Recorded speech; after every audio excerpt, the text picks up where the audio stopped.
ਸਦੀਕ ਭਾਈ ਸਾਨੂੰ ਤੁਸੀਂ ਨਾ ਇਹ ਦੱਸੋ ਕਿ ਇੱਕ ਬੰਦਾ ਡੇਅਰੀ ਫਾਰਮ ਬਣਾਉਣਾ ਚਾਹੁੰਦਾ ਵਾ, ਮੱਝਾਂ ਦਾ ਜਾਂ ਗਾਵਾਂ ਦਾ, ਜੋ ਵੀ ਉਹਦਾ ਜ਼ੌਕ ਹੈ, ਪੈਸੇ ਉਹਦੇ ਕੋਲ ਬਿਲਕੁਲ ਨਾ ਹੋਣ ਦੇ ਬਰਾਬਰ ਹੈ, ਜਗ੍ਹਾ ਉਹਦੇ ਕੋਲ ਹੈ, ਠੀਕ ਹੈ, ਤੁਸੀਂ ਜਿਹੜਾ ਉਹਨੂੰ ਕੀ ਮਸ਼ਵਰਾ ਦਓਗੇ ਕਿ ਉਹ ਜਿਹੜਾ ਨਾ ਕਿਸ ਤਰੀਕੇ ਨਾਲ ਆਪਣਾ ਇਹ ਡੇਅਰੀ ਦਾ ਖਾਬ ਪੂਰਾ ਕਰ ਲਏ? ਉਹ ਭਾਵੇਂ ਇੱਕ ਜਾਨਵਰ ਤੋਂ ਸ਼ੁਰੂ ਕਰੇ, ਸਹੀ, ਲੇਕਿਨ ਉਹ ਜਾਨਵਰ ਜਿਹੜਾ ਉਹ ਨਸਲੀ ਜਾਨਵਰ ਹੋਣਾ ਚਾਹੀਦਾ। ਉਹ ਜਾਨਵਰ ਉਹਨੂੰ ਨਾ ਖਾਵੇ, ਬਲਕਿ ਉਹਨੂੰ ਨਾ ਉਹ ਫਾਇਦਾ ਦੇਵੇ।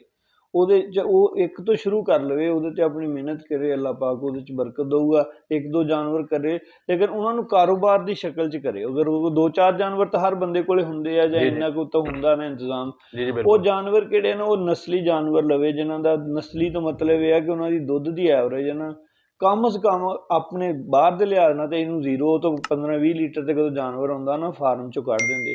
ਲੇਕਿਨ ਆਪਣੇ ਪਾਕਿਸਤਾਨ ਦੇ ਲਿਹਾਜ਼ ਨਾਲ ਤੁਸੀਂ ਆਪਣੇ ਹਿਸਾਬ ਨਾਲ ਗੱਲ ਕਰਦੇ ਕਿ 20 ਨਹੀਂ ਤੇ 15-16 ਲੀਟਰ ਤੋਂ ਘੱਟ ਜਾਨਵਰ ਨਹੀਂ ਰੱਖਣਾ ਚਾਹੀਦਾ।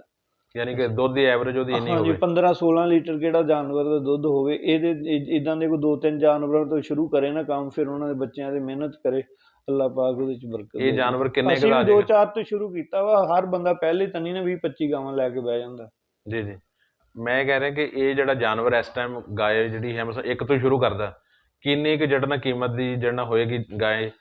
ਤਕਰੀਬਨ 3 ਤੋਂ 4 ਲੱਖ ਦੀ ਗਾਂ ਕਿਹੜੀ ਆ ਨਾ, ਚੰਗੀ ਨਸਲੀ ਪਹਿਲਣ ਦੂਜਣ ਗਾਂ ਕਿਹੜੀ ਕਰਾਸ ਦੇ ਵਿੱਚ 16-17 ਲੀਟਰ ਵਾਲੀ ਮਿਲ ਜਾਂਦੀ ਹੈ ਬੰਦੇ ਨੂੰ। ਸਹੀ ਹੈ, ਤੇ ਉਹ ਮਸਲਨ ਲੈ ਲਏਗਾ। ਉਸ ਤੋਂ ਇਲਾਵਾ ਫਿਰ ਇਹਦਾ ਅਗਰ ਉਹਦੇ ਇਲਾਕੇ ਦੇ ਵਿੱਚ ਕੋਈ ਵਪਾਰੀ ਅੱਛੇ ਆ, ਜਿੱਦਾਂ ਆਪਣੇ ਚੌਧਰੀ ਅਨਸਰ ਆ, ਚੌਧਰੀ ਮੁਖਤਾਰ ਆ, ਉਹ ਇਸ ਤਰ੍ਹਾਂ ਉਹਨਾਂ ਕੋਲ ਆਪਣੇ ਪੈਸੇ ਵਾਲੇ ਬੰਦੇ ਆ, ਉਹ ਇੱਦਾਂ ਕਰ ਲੈਂਦੇ ਵੀ ਇੱਕ ਜਾਨਵਰ ਦੇ ਪੈਸੇ ਦੇ ਦਿਓ, ਦੂਸਰੇ ਦਾ ਕੋਈ ਮਹੀਨੇ ਦਾ ਉਹਨਾਂ ਨਾਲ ਟਾਈਮ ਕਰ ਲਓ, ਫਿਰ ਉਹ ਦੁੱਧ ਦੇ ਵਿੱਚੋਂ ਪੈਸੇ ਬੰਦਾ ਬਣਾ ਕੇ ਤੇ ਅਸੀਂ ਅਕਸਰ ਜਾਨਵਰ ਇੱਦਾਂ ਹੀ ਬਣਾਏ ਆ।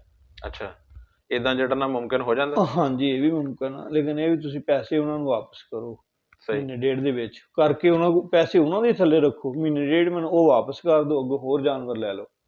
ਸਹੀ ਹੈ। ਤੇ ਯਾਨੀ ਕਿ ਇਹ ਤਾਂ ਸਿਰਫ ਹੋ ਸਕਦਾ ਕਿ ਆਪਣੇ ਪਿੰਡ 'ਚ ਚੌਧਰੀ ਮੁਖਤਾਰ ਨੇ ਜਿਹੜਾ ਹਰ ਸਹੂਲਤ ਦਿੱਤੀ ਹਰ ਹੋਵੇ। ਹਰ ਹਰ ਇਲਾਕੇ 'ਚ ਬੰਦੇ ਹੈਗੇ, ਅਗਰ ਉਹਨਾਂ ਨੂੰ ਤੁਸੀਂ ਮੁਨਾਸਿਬ ਪ੍ਰੋਫਿਟ ਦਿੰਦੇ ਆ ਤੇ ਉਹ ਤੁਹਾਡੇ ਨਾਲ ਕਰ।